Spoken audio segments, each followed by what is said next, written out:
Hello friends, हमारा आज का टॉपिक रहेगा chief characteristics of Victorian literature. इस टॉपिक के अंदर हम विक्टोरियन एज के बारे में थोड़ा बहुत पढ़ेंगे और इसके अलावा इसके कैरेक्टरिस्टिक्स को डिटेल में डिस्कस करने की कोशिश करेंगे। तो बगैर टाइम वेस्ट करते हुए हम स्टार्ट करते हैं हमारा आज का ये टॉपिक।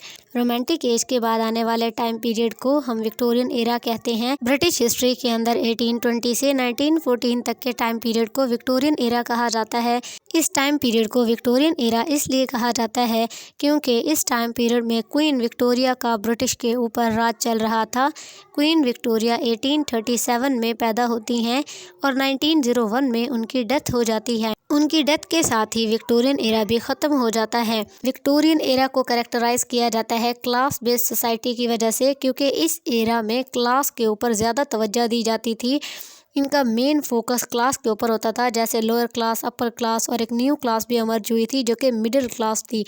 इस एरा के अंदर हमें नज़र आता है कि किस तरीके से वोट देने वाले लोगों की जो तादाद है वो बढ़ती गई थी।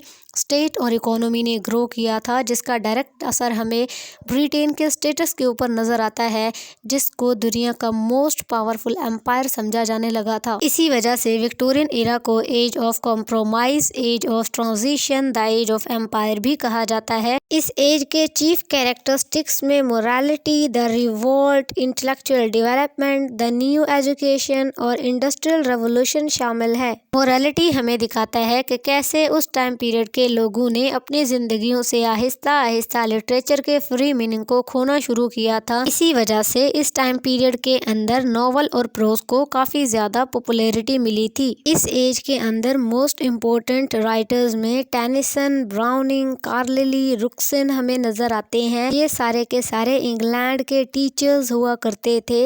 ये फेथ के साथ अपने मॉरल मैसेजेस के थ्रू दुनिया को इंस्ट्रक्ट करना चाहते थे। इस एज के अंदर डार्विन ने ह्यूमन रेवोल्यूशन थ्योरी को प्रूव करके दिखाया था, जिसकी वजह से खुदा का खौफ लोगों के अंदर कम हो गया था। इसीलिए रिलीजन और साइंस के दरमियान में एक कॉन्फ्लिक्ट पैदा हो गया था। विक्टोरियन सोसाइटी में ये इंटेलेक्चुअल डेवलपमेंट का टाइम था। डार्विन की theory on the origin of species, जो कि 1859 में हमें नजर आती है, उसने साइंटिफिक थॉट्स के फाउंडेशंस को हिला कर रख दिया था। पहली फोटोग्राफ्स 1830 में ली गई थी।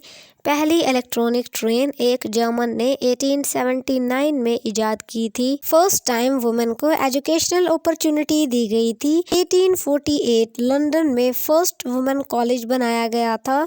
ना सिर्फ औरतों की तालीम पर जोर दिया गया, बल्कि वो बच्चे जो कि अमीर घरानों से ताल्लुक़ रखते थे, उनकी एजुकेशन के लिए गवर्नेंस रखे गए थे जो उनको घर आकर पढ़ाया करते थे। जबकि गरीबों के बच्चों के लिए कोई इंतज़ाम नहीं था, वो पढ़ने नहीं जाते थे। उन्होंने कभी स्कूल नहीं देखा था क्योंकि उनके पास पढ़ाई के खर्चे उठाने के लिए पैसा नहीं था। इसी एज के अंदर इंडस्ट्रियल रेवोल्यूशन भी आया था पावर ऑफ स्टीम की वजह से। इस टाइम में इंजीनियर्स ने बहुत बड़े, फास्टर और पावरफुल मशीन्स बनाए थे जो कि पूरी के पूरी फैक्ट्रीज चला सकते थे। इन स्टीम इंजन्स की तादाद 1870 तक 1 लाख हो गई थी, यानी 1 लाख स्टीम इंजन्स पूरे ब्रिटेन में काम पर लगे हुए थे। Thank you for your participation. I hope so आप लोगों के कॉन्सेप्ट्स क्लियर हो गए होंगे। अगर वीडियो पसंद आई है, वीडियो को लाइक करें, दोस्तों के साथ शेयर करें, चैनल को सब्सक्राइब करें और बेल आइकन को भी प्रेस कर दें ताकि मज़ीद अपडेट्स आप लोगों को टाइम पर मिल सकें।